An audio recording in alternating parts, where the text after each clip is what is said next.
there! Hi, my name is Dan Lepori, and I am one of the instructors on Live Music Tutor. I have with me one of my current students. This is Jacob. Say hi to the camera. Hello. There we go. And so, certainly, one thing that certainly will be difficult for bassoon players and other reed players as far as working on online lessons is reeds, because I won't be able to physically take your reed and play on it and make adjustments. And so within that, we need to work on having very clear descriptions of what you like and what you don't like about the reed, and then making sure that you feel comfortable enough to make those adjustments yourself. And so this guy has been making reeds for a little while, so he'll probably be giving us some pretty good descriptions, but I'll try to egg him along a little bit, to get him to make, even more descriptions than before. So is this one of the ones you wanted to try, or was this one you were just playing on? This is one of the ones I wanted to try. Okay, so let's hear it.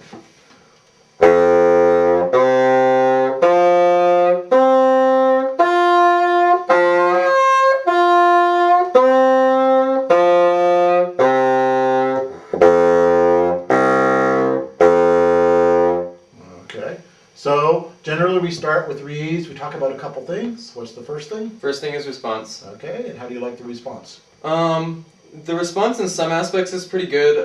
The tip is probably a bit too open on this reed, so we could probably pinch on the second wire. Close it, and so within that we have two options: either closing from the first wire or opening the second wire.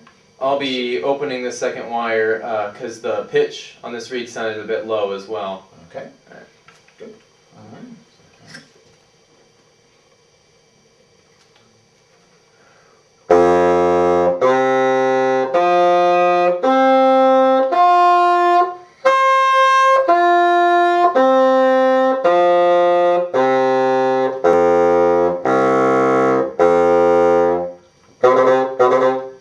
How's the response now? Response is a bit better, except for in the high register. So still not good enough. Nope. Okay. How's pitch? A little low in some spots. Yeah, But sounds like it might be a little low.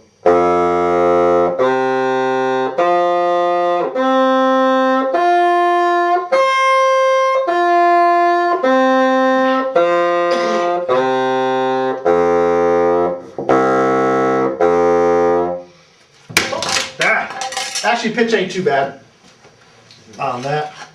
Be careful when you drop things. You don't want to lose anything, but we have all our parts, so we can put it back together. Make it even better than before. Look at that. See? Uh-oh. I hear something moving in there.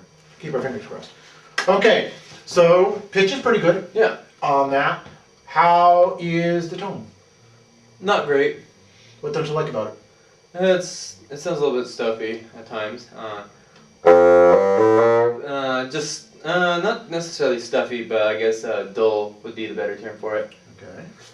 Is there something we could do that could help the response, but also maybe take some of that dullness out? Well, we'd probably have to sacrifice one for the other, and I'd probably rather take the response than the pitch. And I mean, there's ways we could help the tone, but I know I'd have to sacrifice. What would help the tone? Might be a different couple spots to scrape on the blade of the reed, or wire adjustment could be another thing as well, because sometimes closing or opening certain wires can make the tone of a reed either brighter or darker, depending on if you want to use those terms to describe. Yeah. Well, let's try one thing first. Let's try some wire adjustments. What I want you to do is squeeze open the first wire a little bit, and then squeeze close the second one. So same direction. So we're opening with wire number one, we're closing with wire number two. Oh, right. And so the nice thing about wire adjustments is if it doesn't work, you can just go right back to where it was before. But when we shave cane off, we can't put cane back on after the fact. So we like wire adjustments if possible.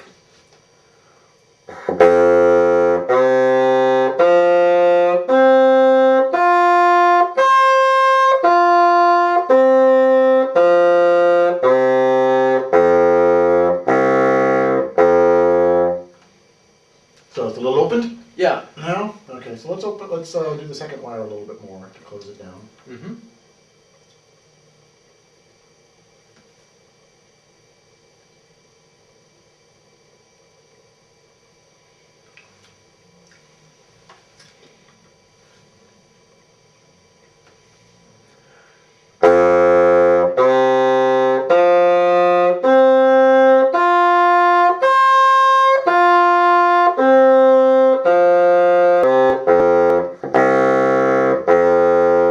Alright, how's that feel? Hardness, softness?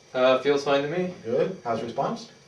Response is alright. Low register. That didn't come out as well as I'd wanted, but Well, let's play a little something. What goes in the low register? We'll play a little bit of that Berlioz. yeah. Music? Yeah. I do. Oh, wait, it's this. Right there, yeah.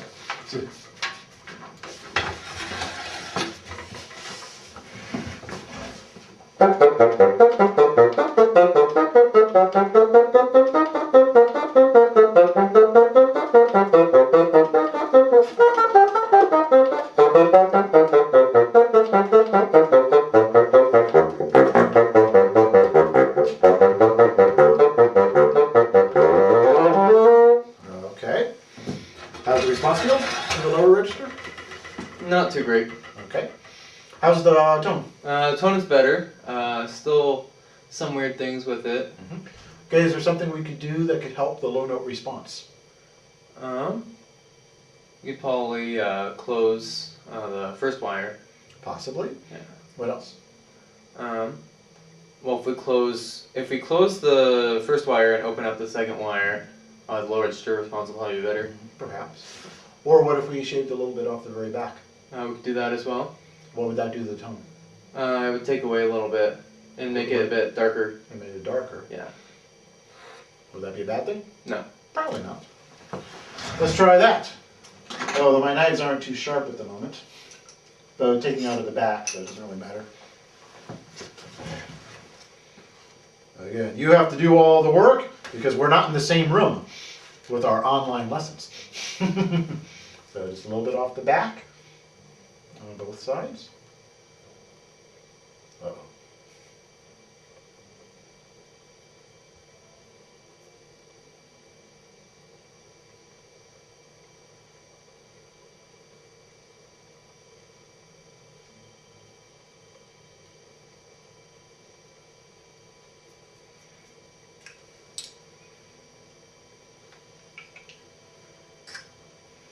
Yeah, let's see what that's like.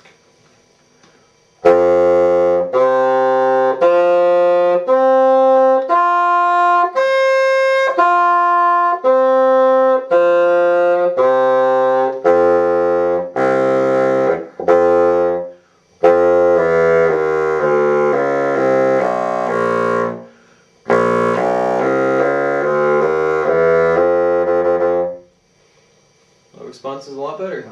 That sounds pretty good to me. Yeah. I think you might have a winner there.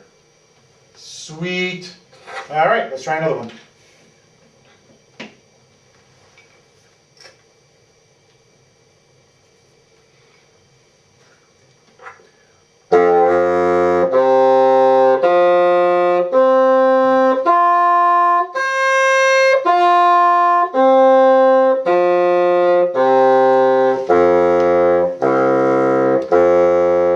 Okay, tell me about that one.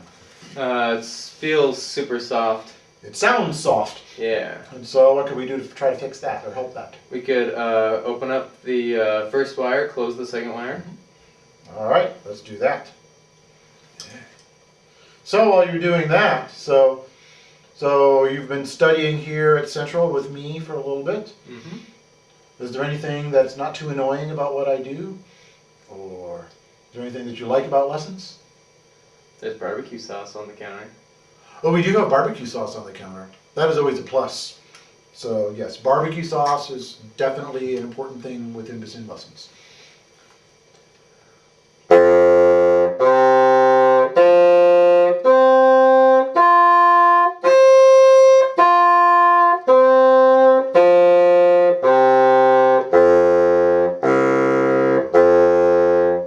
Okay, how's the response now?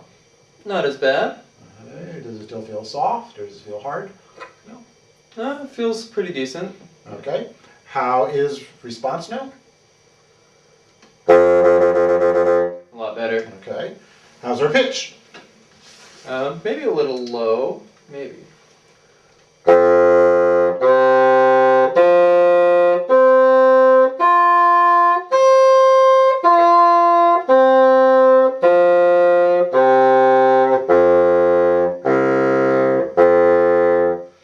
It's actually pretty good.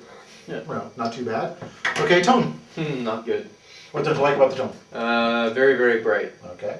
What can we do that could darken it? Scrape the back. Okay, and what might that help or hurt? It would help probably both the tone and the response. The pitch might become too low. As a result, this tip actually looks maybe a little bit long, so if the pitch goes a little bit too low, we can probably cut the tip. Okay, so we've got some good options to work with. So let's try fixing the tone.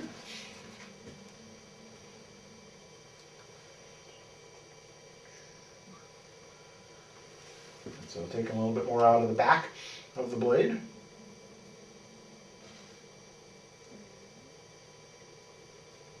Shut up, don't laugh.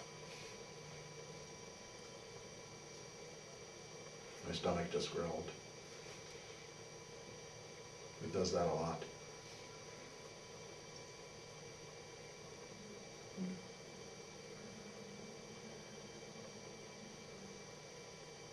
What are they doing in the room across the hall?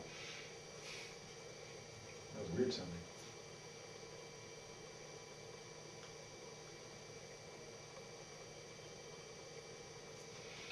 I'll definitely have a little food after this.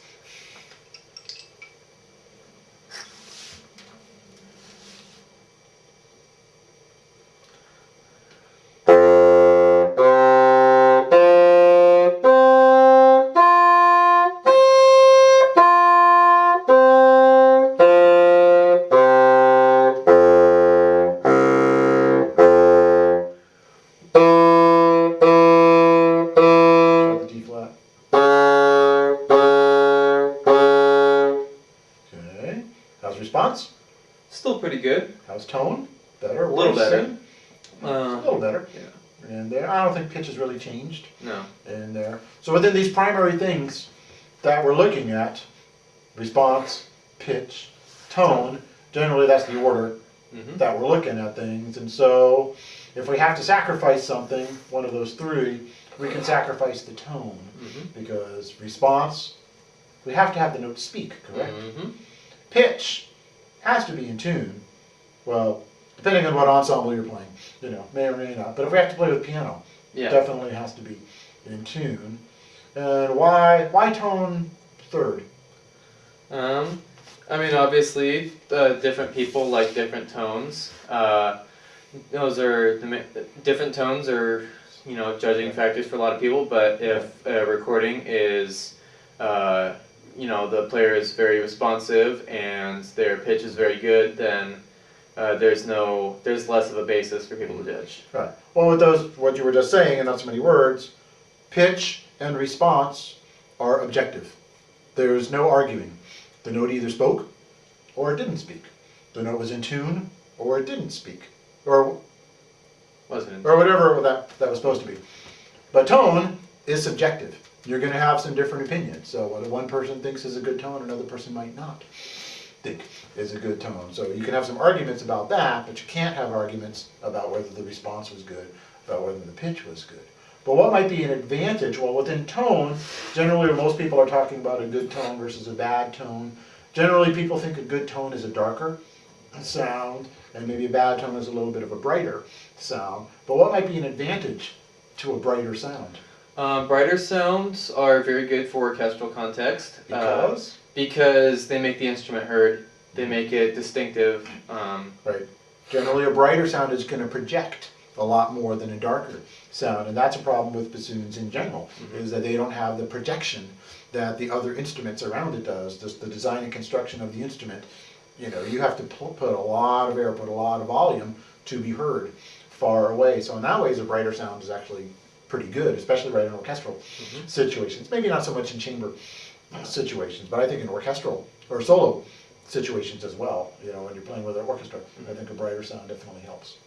So that one's not too bad, and so again, it's a pretty new reed, and so as you play on it a little bit, the tone might darken Yeah. a little bit, and so we'll see how it happens, you know, the next couple days. Mm-hmm.